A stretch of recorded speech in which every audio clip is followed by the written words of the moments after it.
Hello everyone! I wanted to put together everything I've learned while playing Fields of Mystria and what I wish I knew before playing to help out any new players before the final early access update comes out at the beginning of 2026.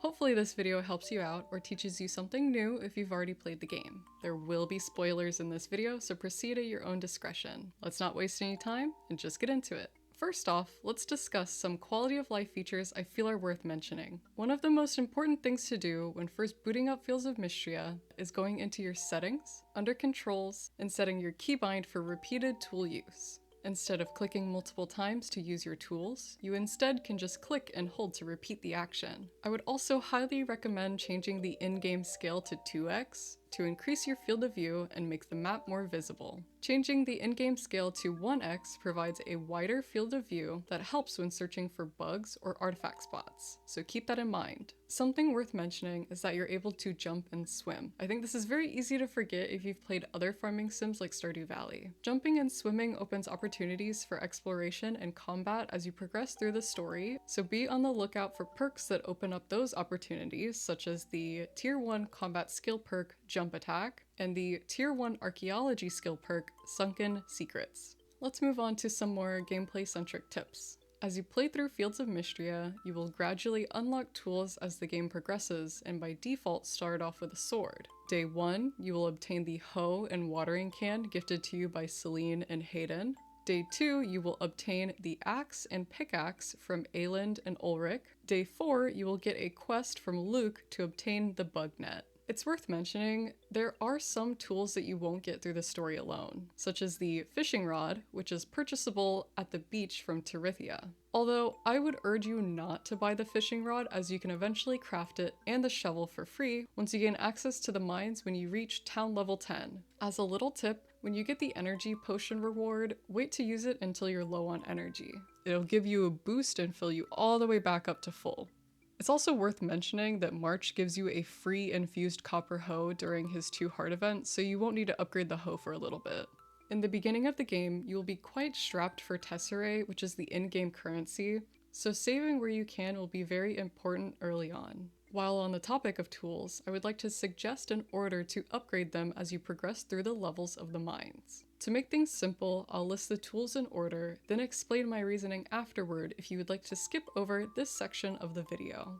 My suggested upgrade order is pickaxe, sword, fishing rod, axe, watering can, hoe, shovel, and lastly, the bug net. Now, I'll get into my reasonings for this order as it might be a bit controversial to some people. I suggest upgrading the pickaxe first, as obtaining materials to upgrade your other tools for free is going to be more beneficial to your early game. When you first start out, you'll want to be penny pinching as much as possible, so anywhere you can cut costs is important to progressing the game efficiently. There are also 2 boulders that require an upgraded pickaxe to break, so you want to remove those as soon as possible. As for the sword, it kinda goes hand in hand with the pickaxe. You'll need the sword to help you progress through the mines, since the mines are such a crucial early game moneymaker. I recommend the fishing rod to upgrade next because the reach of the fishing rod is really annoying to deal with in the early game. You just will not be able to work on the museum collection with how short of a reach the default fishing rod gives you, so upgrading it quickly is more of a quality of life feature than anything. Now, to tie back into gathering materials, we have the next upgrade being the axe. Of course, wood is crucial for crafting furniture, but more importantly, wood is a valuable resource for upgrading buildings and progressing the story further. Now, this is the controversial one. I do recommend the watering can towards the end of the priority list of upgrades for a few reasons. In the early game, you will seriously be hurting for tesserae, and investing in crops is a very long turnaround before you see any reasonable profit. I would strongly encourage players to focus their energy on more profitable things early game, rather than spending precious energy watering crops each day while at the lower skill tiers. Similar to my reasoning for the watering can, I also think the hoe should be pushed off until a bit later. There would be no point in having access to plowing more plots of growable land if you can't water them easier too. The shovel isn't exactly an essential tool other than altering where on your farm you can grow crops. So of course, this would get pushed back until you're at a point in the game where you either want more growable land or to change up the aesthetic of your farm. Now last but not least, the bug net. This one is saved for the absolute last as it doesn't provide any gameplay benefits and is purely a cosmetic upgrade. I'd like to move on to some early game tips that can save on both Tesserae and resources. Speaking of resources, energy is something you'll be running out of quickly in the early game. There are ways to get little boosts of energy to maximize what you're doing each day, such as eating the soup at the Sleeping Dragon Inn, which gives 20 energy per day, and drinking from the various fountains around the map, which also give 20 energy per fountain. To add on to this, the kitchen at the Sleeping Dragon Inn is free to use, and you don't have to bring ingredients to cook dishes. Similar to the free kitchen, there is also a crafting table below the blacksmith's shop and at the carpenter's shop that you also don't need to bring materials to in order to craft items. As I'm sure you're aware of by now, I'm really trying to hammer in saving rather than spending. Saving Tesserae as much as you can is going to help you out later on while going through the story and setting yourself up for success. With that being said, some of the best sources of Tesserae are cooking and crafting armor or tools. All tools and armor sell for the same price depending on which metal is used, so you don't have to craft a specific piece multiple times for Tesserae. When it comes to cooking, here are some of the recipes I've found make the most profit for little investment, with winter being the most profitable month for cooking. The seafood snow pea noodles selling for 285 Tesserae, the lobster roll selling for 265 Tesserae, the rosemary garlic noodles selling for 235 Tesserae, the grilled cheese selling for 225 Tesserae, and the pine shroom toast selling for 220 Tesserae. Now, of course, early on you want to focus on finishing the story since that'll open up a lot of things for you to do later on. But I also highly suggest hard focusing on completing the museum. Completing different bundles in the museum shoots up your town rank very quickly, which grants you different cooking recipes, clothing recipes, and Tesserae.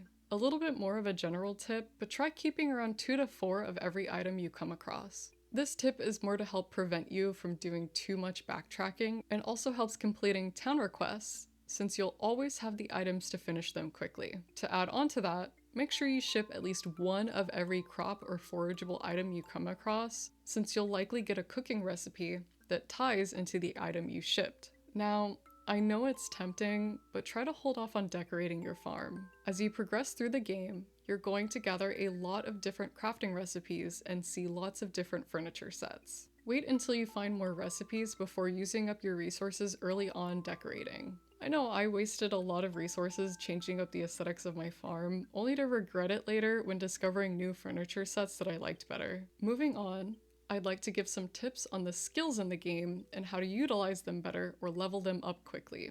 I'll also be going in alphabetical order rather than the order they appear for more clarity. The archaeology skill is incredibly important to uncovering the secrets of Mystria through the flavor text under artifacts. But artifacts are also a huge boost to your town rank when donating them to the museum. You can obtain artifacts through dig spots in the ground with either the shovel or pickaxe. These dig spots don't only uncover artifacts though. You also have a chance of uncovering crafting and cooking recipes. If you have any leftover artifacts, it may be worth it to gift some to the residents of Mystria, as some of the artifacts are liked and loved gifts. When blacksmithing, as I said before, all pieces crafted of the same metal will sell for the same price, so you don't have to craft certain items for more Tesserae. You also do not need to unlock crafting recipes to craft weapons or armor. Later on, when you gain access to the later perks in the blacksmithing skill, you might want to turn off some infusions depending on what buffs you'd like to use, as each armor piece you craft doesn't stack in your inventory. I've also found that the perk Leech Blacksmithing has been the least useful for me, while Hasty Blacksmithing has been the most useful for me. When it comes to combat, I have a couple tips regarding the different enemies you can encounter in the mines. I'll try going over them in the general order you encounter them in the mines. Of course, spoilers ahead. If you time your jump attack properly, you can kill a sapling as it lands and not take any damage. Swinging your sword at a clod projectile will kill them much quicker than just hitting the clod with your sword regularly. This applies to both rock clods and ore clods. Similar to defeating saplings, you can jump attack mushrooms to get them out of their defensive stance and avoid their fume attack. When it comes to enchanters, you can jump attack to remove their lightning charge, making them quicker to defeat. You can bait out a stalagmite's burrow attack by watching the ground to see when it'll emerge and sidestepping it to avoid getting hit.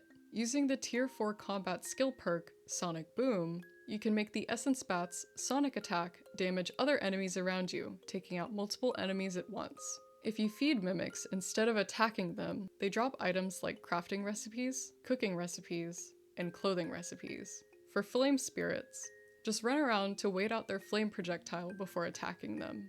If you're having trouble with the lava cats, you can use your watering can on them to lock them in place for a short duration, making it easier to defeat them. A bit of a niche tip, but some enemies can be knocked back into pits in the mines, instantly killing them and granting you easy monster drops.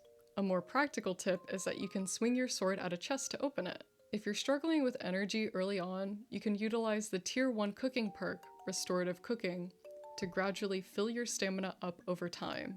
It's a great way to extend your energy in the early game. I also highly suggest disabling early cooking infusion perks as you progress down the line to prevent your inventory from getting clogged up with multiple types of dishes, as each infusion takes up a slot.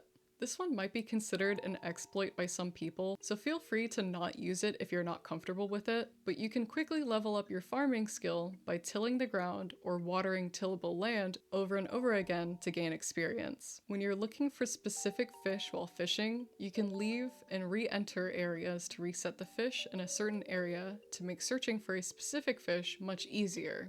Also similar to what a lot of people do for fishing in Animal Crossing, try closing your eyes when waiting for a fish to bite. You'll react much quicker to the audio indicator rather than the visual indicator. To help with finding certain fish, I'll show off what different bodies of water are considered rivers versus ponds in the game.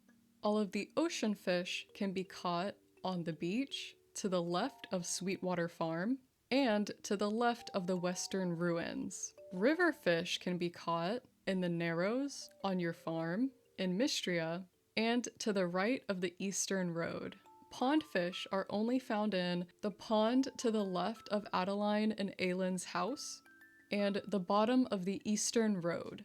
My biggest tip while mining is that cracked stones consume less energy than regular stones in the later sections of the mines. This helps a lot when you're trying to find ladders quickly while on a late night time crunch. Also, there are multiple different sets of furniture to find on the different levels of the mines, so be on the lookout for furniture crafting recipes exclusive to certain levels of the mines. When taking care of your farm animals, you can always feed them the forageable items you find around Mystria. Experiment with different items because your farm animals will drop different amounts of shiny beads based on the items you feed them. I've personally found coconuts to be a good item to feed animals, as they give 4 shiny beads per animal fed. When you finally get around to crafting furniture, try turning off the tier 2 wood crafting perk, Quality Crafting, so you can save on inventory space. This helps a lot when decorating.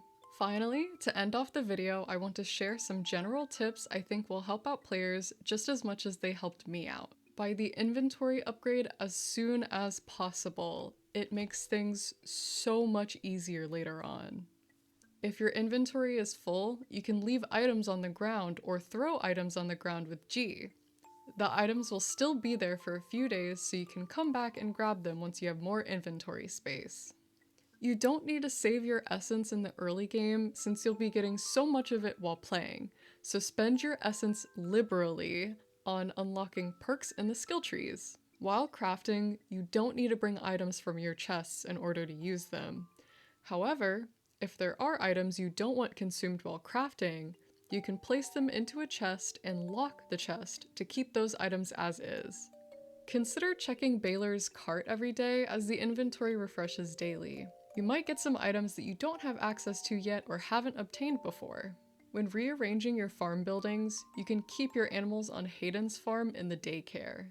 A good way to level up your friendship with villagers is by attending Friday nights at the Sleeping Dragon Inn. You can bulk talk to a bunch of people at the same time, and it also makes gifting easier too. The same can be said about the Saturday market. You can throw items directly into chests by pressing G while facing the chest you want to store the item in. Of course, the game is still in early access as of today, so there will be much more to learn once the game fully releases. But hopefully, my tips can help you get started easier in Fields of Mystria. Thank you for taking time out of your day to watch my video. I hope you have a wonderful day and happy farming!